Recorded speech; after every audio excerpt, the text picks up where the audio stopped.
దేశవ్యాప్తంగా నీట్ పరీక్షపై చర్చ కొనసాగుతోంది. రచ్చ కొనసాగుతోంది. నీట్ పరీక్ష నిర్వహణలో అవకతవకలు, పేపర్ లీకేజీ వెలుగు చూడడంపై అభ్యర్థులు రగిలిపోతూ ఉన్నారు.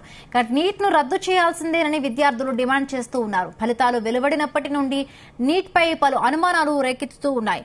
గ్రేస్ మార్కులు ఇవ్వడం, 67 మందికి 720కి 720 మార్క్స్ రావడం నీట్ మంటల్లో పెట్రోల్ పోసినట్లయింది. దానికి తోడు ఫలితాలు వెలువడిన టైం కూడా మరొక కారణం.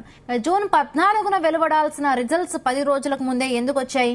ఇది ఎలా సాధ్యమైంది అనేది $1 మిలియన్ ప్రశ్నగా మారింది.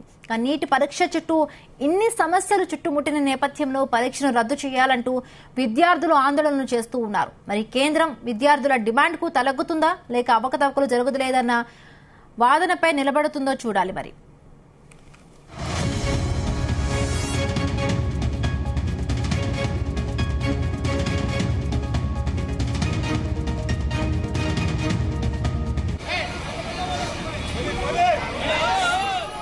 దేశవ్యాప్తంగా నీట్ పరీక్ష మే 5వ తేదీన జరిగింది. మధ్యాహ్నం 2 గంటల నుండి సాయంత్రం 5:20 వరకు పరీక్ష నిర్వహించారు. దేశవ్యాప్తంగా సుమారు 23 లక్షల విద్యార్థులు పైగా పరీక్ష రాశారు. తెలంగాణలో 80,000 మంది హాజరయ్యారు.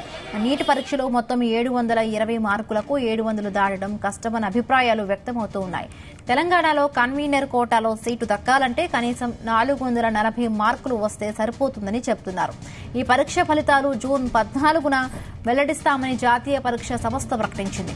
అయితే జూన్ 4న రిజల్ట్స్ రిలీజ్ అయ్యాయి. దేశంలో వైద్య విద్య కోర్సుల్లో ప్రవేశాలకు నిర్వహించిన నీట్ యూజీ ప్రవేశ పరీక్ష 2024 ప్రశ్నాపత్రం లీకేజీ నిజమేనని తేలింది.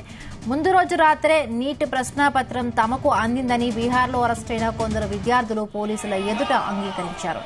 లీకేజీ కీలక సూత్రధారి అయిన నిందితుడు ఒక్కో విద్యార్థి నుండి 30 నుండి 32 లక్షల రూపాయలు వసూలు చేసినట్లుగా వెల్లడైంది.